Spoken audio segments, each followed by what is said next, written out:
All right, guys, well, I'm back today with something that's been a long time in the making. RTS Tactical Steel Level 3 Plus plates.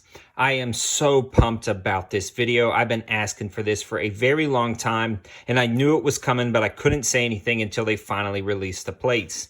The other cool thing about these plates, guys, is they actually have them in stock and ready to ship at the time of making this video. You will want to check the notes below this depending on when you're watching it and how fast they sell out. But if you like these plates after this video and after we go down and truly test the capabilities of these, remember to check the links in the description below. That'll take you right to either the plates or the plates and carrier setup. With all of that being said, why level 3 plus plates? Why not just level 3 or why not level 4?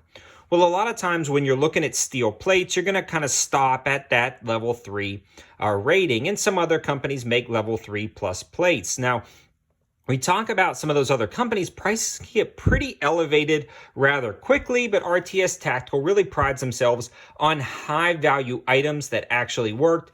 And I've tested a ton of their plates time and time again, both steel and ceramic, and I've never been disappointed. When you're looking at level 3 plates, though, they really stop defending against ammunition that's going above 2750 feet per second. And that's actually fairly high until you consider like SS-109 or XM-193 out of a 20-inch barrel. So 5.56 out of like an 18 or 20-inch barrel AR-15 can definitely top 3,000 feet per second and punch through a level 3 plate. Now, most of the time when you're shooting basic ammunition out of a 16-inch AR-15, level 3 is going to defend all day. But if you do encounter a very high velocity projectile, this level 3 plus should stop it. We're going to go down to the range and test it, but I did want to kind of consolidate all of that. And now I want to talk about pricing as well as wearability of these plates down at the range and how they feel inside a carrier. So when you're selecting the plates from the link below, you will find that if you buy 2 of these base coated plates, you're going to come out at $180. Again, that is really awesome price for USA made AR600 steel level 3 plus plates. Now, this is the base coating of the Rhinoline or whatever they're putting on there. I don't know exactly what they're calling it. And this is not really spall protection, although it's actually very thick. So I think it would help mitigate spall, especially with the carrier. Now, they do have a spall buildup coat that you can add to this to protect from spall. These are just the base level plates that I'm trying out. And this is why I requested these, because I'm going to shoot them up. So I didn't want to really waste that. We will do spall protection tests in a future video. But just know, guys, that if you want to get the base coat plates and even put your own spall protection over the front of them, like Kevlar sheet or something like that, I know a lot of companies sell those for pretty cheap. That is a great option and something to consider. Now, as we move along, you can actually buy this not just as plates, but you can buy this as an actual kit itself with a carrier. That kit with a carrier, a smooth-faced carrier, you'll be able to see on their website, and these plates comes out to $229. And again, you're getting those 2 base coat level 3 plus AR600 plates and a carrier for $229. That is an incredibly high value. Again, especially if you're worried about somebody throwing really fast projectiles with you, faster than what level 3 can handle. And again, even in some instances with some ammunition out of a 16-inch barrel AR-15 can still punch through level 3 plates. I've seen it happen in destructive testing of other plates in the past.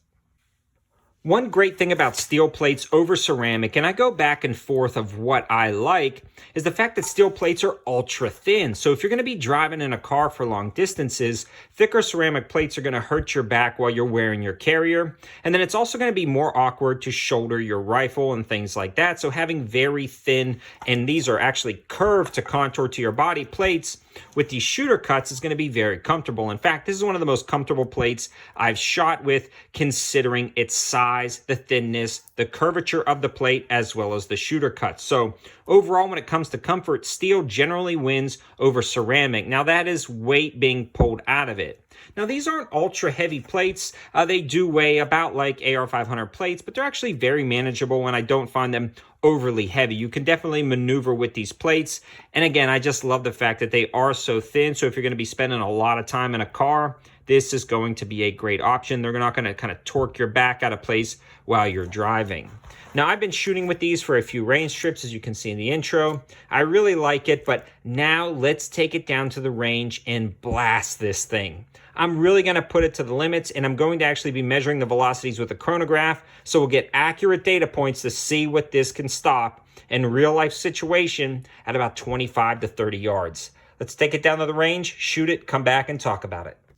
We're going to start test today using a chronograph on a 16-inch barrel AR-15, shooting .223. Then we'll step it up to even faster 5.56 ammunition. Then we'll transition to a 20-inch barrel AR-15, a .308 AR-10, and a 6.5 Creedmoor AR-10 to see what these level 3+ plates can stop. I am really pumped, but I really want to get all of these velocities recorded, and that's why we're using the chronograph. So as we go through, I'll show you guys the velocities we're shooting at, then the damage to the plates, and we may even compare it with level 3 steel depending on how things go.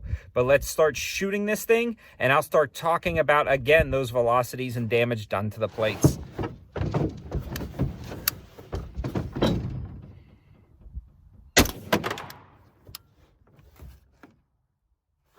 So that velocity right there was 3,013 feet per second. I'm going to fire one more round. So those two velocities accordingly were 3,013 feet per second and 2,953 feet per second. Let's go check those hits. So guys, you can see both impacts right there, almost worst case scenario. Now this is again the base layer spall protection, but it seems to be doing a good job of kind of catching things behind it.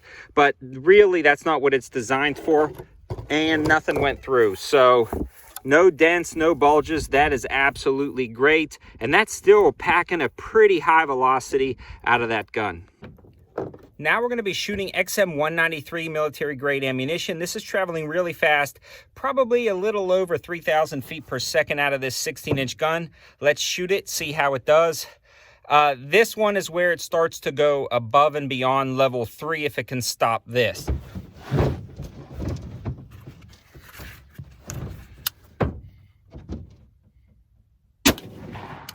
All right, so nothing made it through. That's a solid hit right there.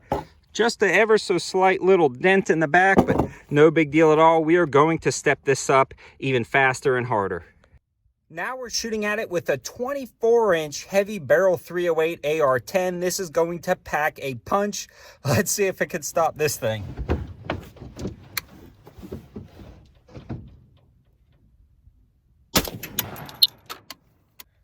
We are getting velocities of about 2,730 feet per second, which is booking it for a .308. Let's see the damage. So we shot just a little bit low. We can see it hit right there at the bottom and nothing went through. So good job stopping it right there. That is really impressive. Just a slight bulge. I don't know if you can see it on camera, but no, not really any back face deformation at all. Now we're going to hit this plate with a 6.5 Creedmoor, another very fast-firing popular cartridge with a very nice ballistic coefficient at a distance. Let's see if this plate can stop it.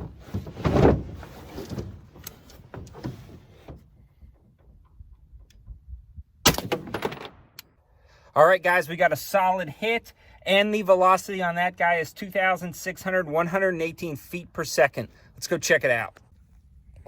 So another hit, and it stopped it just fine. No issues whatsoever. Really no backface deformation. This plate is just blowing my mind.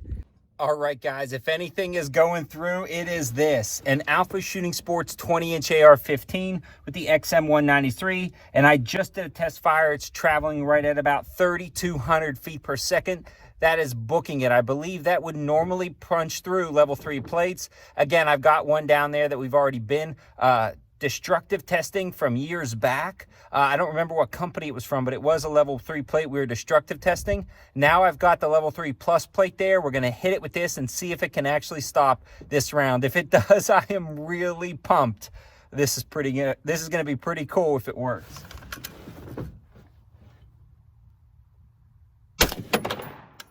So there is our hit right there. That looks like a new hole.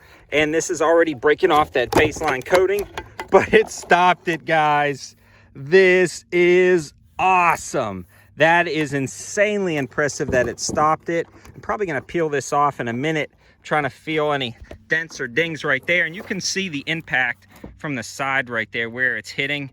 Looks like that one was right about there, that 20-inch barreled one. So we'll continue to shoot this plate. But again, this is level 3 plate. I was testing, destructive testing a while back to see what could actually punch through a level 3 and why maybe you would want something a little bit better than a level 3 with some older videos. So these are the original 3 holes that punch through. I'm going to hit it with that same gun and see if it punches through, and that'll really show how awesome level 3 plus is. Let's check it out. Here we go. Let's see how it does.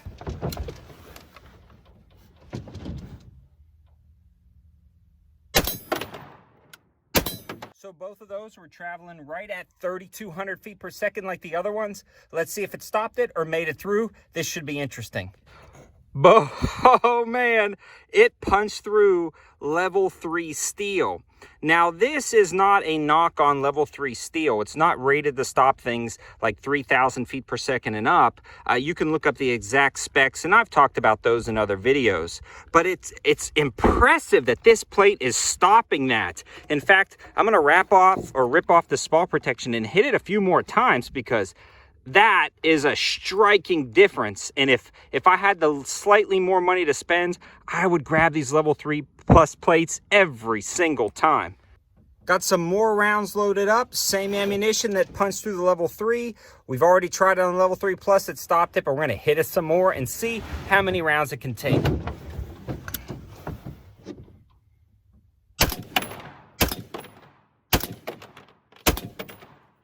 So it stopped them, guys, all of them, even right beside each other. This is impressive. These level 3 plus plates are insane, and the back face deformation is almost non-existent. This, guys, is freaking awesome. I mean, just the contrast is evident right here side by side. That is cool. So I am back from the range and I am absolutely blown away. This is stopping 3,200 feet per second, 5.56. That just is impressive to me. And you guys can see when we put it side by side with a level 3 plate, we were punching through the level 3 plate, but this was stopping it. Multiple hits side by side. This worked well. And surprisingly, that base layer of coating actually held up really well, better than I ever thought it was going to. And you guys can see it's actually pretty thick, and it really stayed on there for a few shots. So I bet you inside a carrier it would stay on longer. I'm pretty impressed with that. So even if you do get the buildup, it's got to be even better than that. So this is a pretty cool option. So in summary, guys, this is awesome. This is a very, very good option. And when we talk about like level 4 plates and things like that, yeah, you can get level 4 plates, but that's generally going to be the polyethylene ceramic combinations. You're going to be climbing up in price, probably $250, $350 per plate. So you're looking at $500-$600 for a set. Then add your carrier, climbing about $700. Now there are places for that. Don't get me wrong. This is not bashing ceramic. I love ceramic plates. RTS Tactical sells ceramic plates. But I think for like a high value, budget minded person who just wants a set of plates that they're going to occasionally use down at the range and may need to trust their life to them, I fully support now level 3 plus. Doing this testing has blown my mind, and I recommend these plates. And again, they're in stock right now at RTS Tactical. The proof is in the pudding. The chronograph really just told the numbers, told truth, and I am so impressed with these plates, especially at the price. And again, they're very thin, comfortable, and then easy to drive with if you have to be in a vehicle. So all of the information and linking will be in the description below. Thanks for watching, guys. Have a good one.